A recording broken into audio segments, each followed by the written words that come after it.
What's going on, man? Today we're going to discuss the number one thing you need to do to start fixing your sexless marriage. Let's get it.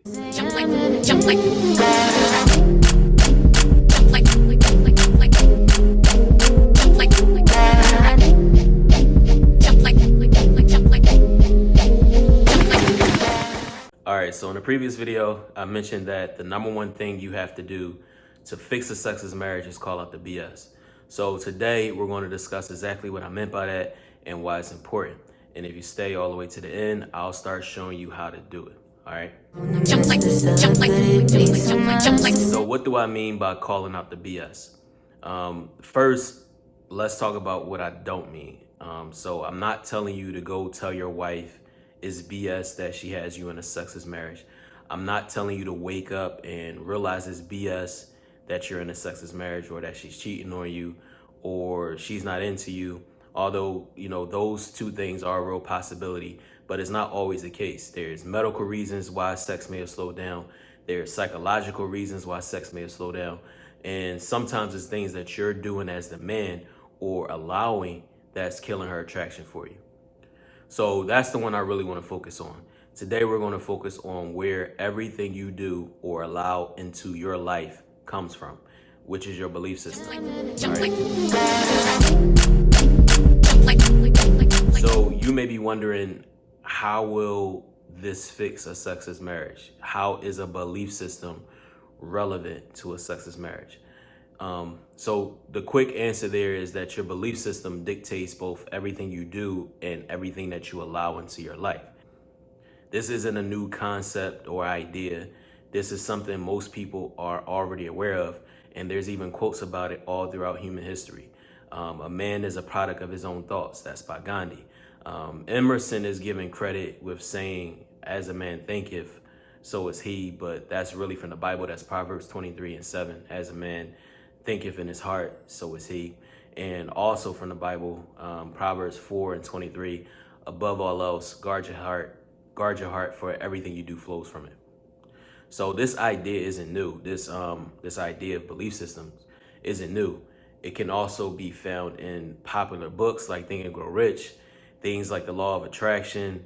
It could even be found in fairy tales. For example, in Peter Pan, if you remember, in order to fly, you need to think happy thoughts. And like I showed you, it's even in the Bible. And in the Bible, there's even cases where Jesus couldn't even heal people because of their lack of belief. So it's not something I'm just saying or just making up. Everything you do does come from your belief system. Circumstances may not come from your belief system. I mean, everyone, life happens. But how you handle those situations is based on your belief system or your conditioning. Think about this, right? Even the fact that, you're trying to solve the sex problem in your marriage by, watching this video or whatever else you got going on, instead of just leaving, is a product of your belief system. All right. So to simplify it, your belief system is just made up of all the recurring thoughts you have about yourself and the thoughts you have about the world around you. Now, the thing about this belief system is that it has been built up and conditioned by your life experiences, like where you grew up, your education, your religion, people around you, culture, what's acceptable, what's not acceptable, the content you consume on a daily basis, etc.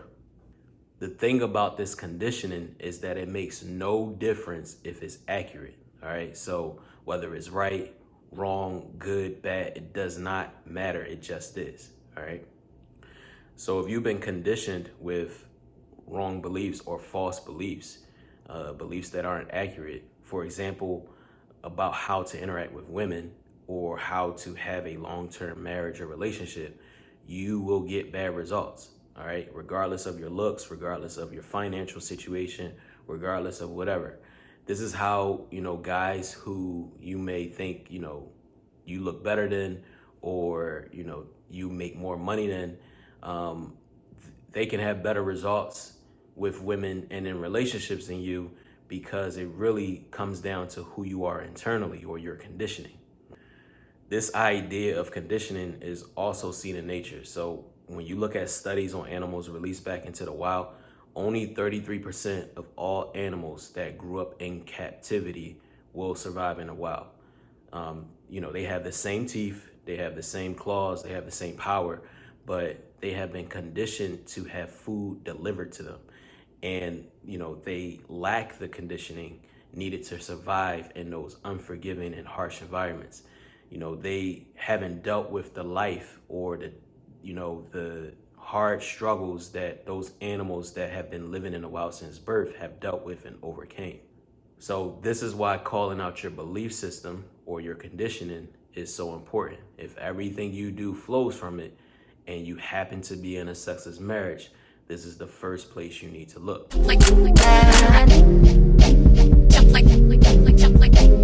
Now, a lot of advice will tell you, to check the woman, bring this up to the woman, leave, go to counseling. But my belief system teaching me to think for myself. So that's what I want you to do.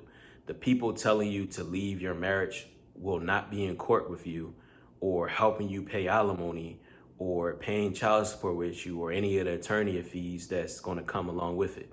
And it's a good chance that anyone telling you to go to counseling to fix a sexless marriage may not understand how to increase sex frequency. Their intentions may be good, but that's just their intention. They may not know what they're talking about because, first off, like trying to logic or discuss your way into more sex isn't going to work. It's going to backfire. And then sitting down, sharing your feelings about not having sex isn't going to work. It's going to backfire. But again, think for yourself. You could try it if you want.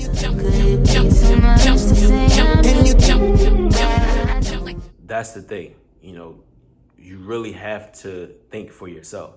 If you don't take anything else out of this video, anything else that I said from the series, period, the main thing you should take is that you have to learn to think, and then you have to learn to think for yourself. And you cannot do that well without first addressing your belief system, all right, or your conditioning. When I work with you guys to, fix a sexless marriage, one-on-one and coaching, whatever, the first and only thing we work on is you. Even if you do decide to leave her and move on, you're probably going to be dealing with these issues again with a different woman because you haven't changed who you are. You haven't changed your conditioning. You haven't changed your belief system. So that's why you need to really take fixing your belief system seriously, especially your belief system as it relates to dealing with women and being in long-term relationships. That's where the problems are. All right, now that you're convinced we need to work on your belief system, let's talk about how to call out the BS. But first, if you found this video helpful, give the video a thumbs up and, help yourself out too and subscribe. You do not want to miss any of the videos in the series. Every single one of them is going to be important. Every single one of them will tie everything together for you. So just make sure you're subscribed and make sure that you have notifications on so you don't miss any of these videos when they drop. All right. Now, the steps to fixing your belief system. Number one, identify the false beliefs you have that's sabotaging the intimacy. Again, these beliefs can come from anywhere. All right. The only thing that we're worried about is that it's wrong. All right, they could come from culture. They could come from your upbringing. They could come from your education. They could come from your friend groups, the people you hang out with. They could come from the content you consume. It comes from anywhere, all right? We just have to identify which ones are subconsciously sabotaging you so we know where the issues are. Number two, we have to learn the truth, all right? So the enemy of lies is truth. So you have to simultaneously learn accurate information as you begin to discard and identify the bad information. And then number three, which is, in my opinion, the hardest one, is to walk in it. And that just means once you learn what's a lie and what's the truth, to stand on it no matter what anyone else says. You know what I mean? So I know all of that is easier said than done. So I put together a series of videos to help you with the first two, identifying your false beliefs and, learning the truth. If this series is live by the time you're watching this video, the first video will show up right here. So go ahead, click on that video and get started fixing your sexless marriage. I'll see you in the next one. like